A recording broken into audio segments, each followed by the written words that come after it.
Welcome to AV news. June 6న ముఖ్యమంత్రి రేవంత్ రెడ్డి చేతుల మీదుగా జరగనున్న Koheda integrated international fruit market శంకుస్థాపన కార్యక్రమ ఏర్పాట్లను వ్యవసాయ శాఖ మంత్రి తుమ్మల నాగేశ్వరరావు ఈరోజు క్షేత్రస్థాయిలో పరిశీలించారు. ఏర్పాట్ల సమీక్ష మంత్రి వెంట స్థానిక ఎమ్మెల్యే మల్రెడ్డి రంగారెడ్డి, ఎంపీ చామల కిరణ్ కుమార్ రెడ్డి, రంగారెడ్డి జిల్లా కలెక్టర్ నారాయణ రెడ్డి ఉన్నారు. 179 ఎకరాల్లో చేపట్టనున్న మార్కెట్ నిర్మాణ స్థలం, రోడ్లు, పార్కింగ్, ట్రాఫిక్, భద్రతా ఏర్పాట్లను అధికారులతో కలిసి సమీక్షించారు.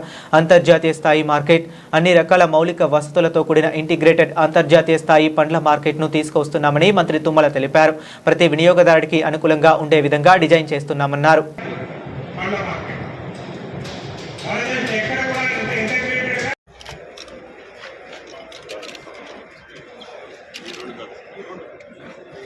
రాష్ట్రంలో మార్కెట్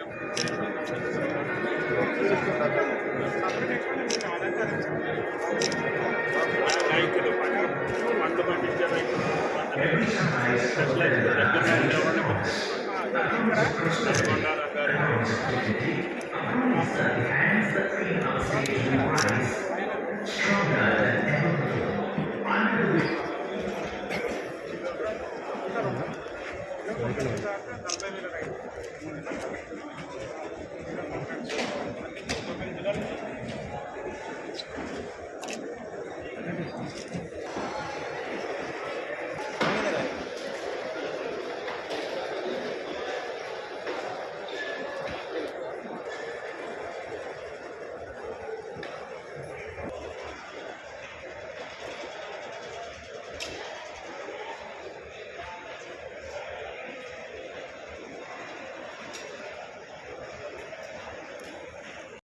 ఇది ప్రజలలో బ్రహ్మాండంగా ఈ ప్రపంచానికి సాటి చెప్పే విధంగా ఈ మార్కెట్ను ఒక మణిహారం లాగా హైదరాబాద్ నగరానికి ఒక చక్కటి మణిహారం లాగా రైతాంగం అంటే కాంగ్రెస్ ప్రభుత్వం ఎంత రైతుల కోసం తాపత్రయపడుతుందో ఈ మార్కెట్ దానికి నిదర్శనం అని చెప్పి కూడా ఈ సందర్భంగా నేను మనవి చేస్తున్నాను.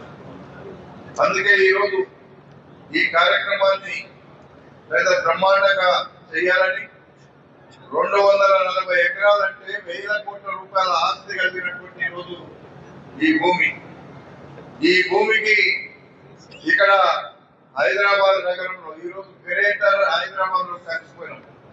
ఇదంతా మల్కాజ్గిరిలోనేమో విజయవాడ రోడ్ అవతల ఉంది, ఇదేమో గ్రేటర్ హైదరాబాద్ లోనే ఉంది. ఆ రోజు కొత్తపేట మార్కెట్ నేను ఎమ్మెల్యేగా ఉన్నప్పుడు తీసుకొచ్చాం, తర్వాత ఇక్కడ షిఫ్ట్ అయింది. అందుకే ఈ రోజు ఈ మార్కెట్ కు ఒక ఇంటర్నేషనల్ లెవెల్లో ఒక చక్కటి మార్కెట్ కాబోతుంది. ఈ మార్కెట్ లో రైతాంగానికి వినియోగదారులకు అనుసంధానం చేస్తూ ఏ రోజు ఆ రోజు మార్కెట్ లో ఉండే ధరలను కూడా ఇంట్లో కూర్చుంటే ఇక్కడి ధరలు అర్థమయ్యే విధంగా ఇక్కడ చేయబోతున్నాం అనేటువంటి విషయాన్ని కూడా మీకు నేను మనం చేస్తున్నాను. అందుకే ఈరోజు కంప్యూటర్ యుగంలో వినియోగదారులు కోహెడా మార్కెట్ కు పోతే ఏమేమి దొరుకుతున్నాయి, ఏం రేట్లు దొరుకుతున్నాయి, ఫ్రెష్ గా ఉండే రైతాంగం డైరెక్ట్ గా అమ్మేటువంటి విధంగా ఇక్కడ ఈ కార్యక్రమాన్ని చేపట్టబోతున్నాం అనేటువంటి విషయాన్ని కూడా తెలియపరుచుకుంటూ రేపు ఈ కార్యక్రమాన్ని విజయవంతం చేయడానికి మన ఒక్క నియోజకవర్గం కాదు, మిగతా నియోజకవర్గాల నుంచి కూడా వేలాది మందిని తీసుకురావడానికి మరి అధికారులంతా కూడా శ్రమిస్తున్నారు. మన నియోజకవర్గంలో అయితే నేను 3-4 రోజుల సంది మనము హెడ్ క్వార్టర్ కాబట్టి వాళ్ళని కూడా అన్ని గ్రామాల నుంచి తేవడానికి మనం ప్రయత్నం చేస్తున్నాం. కాబట్టి ఈ కార్యక్రమంలో పాల్పంచుకుంటున్నటువంటి ప్రెస్ మిత్రులకు, అధికారులకు అందరికీ కూడా రేపు ఈ కార్యక్రమాన్ని, ఇంత చక్కటి కార్యక్రమాన్ని బ్రహ్మాండంగా చేయడానికి సెలవు తీసుకుంటున్నాను. నమస్కారం. విషయంలో కానీ ఆఖరికి ట్రాన్స్పోర్ట్ విషయంలో డీజిల్ కూడా సప్లై చేయలేకుండా ఈనాడు కొన్న ధాన్యాన్ని కూడా సక్రమైన సమయంలో సరైన సమయంలో గోడౌన్కు చేర్చాలంటే కూడా భారత ప్రభుత్వం యొక్క నిర్వాహకం వల్ల మా రైతులకు కష్టాలు ఏర్పడ్డాయి. అయినా సరే భారతదేశం మొత్తం ఎన్ని లక్షల మెట్రిక్ టన్నులు ప్రొక్యూర్ చేసిందో ఒక తెలంగాణ రాష్ట్రమే 70 లక్షల మెట్రిక్ టన్నులు చేసింది.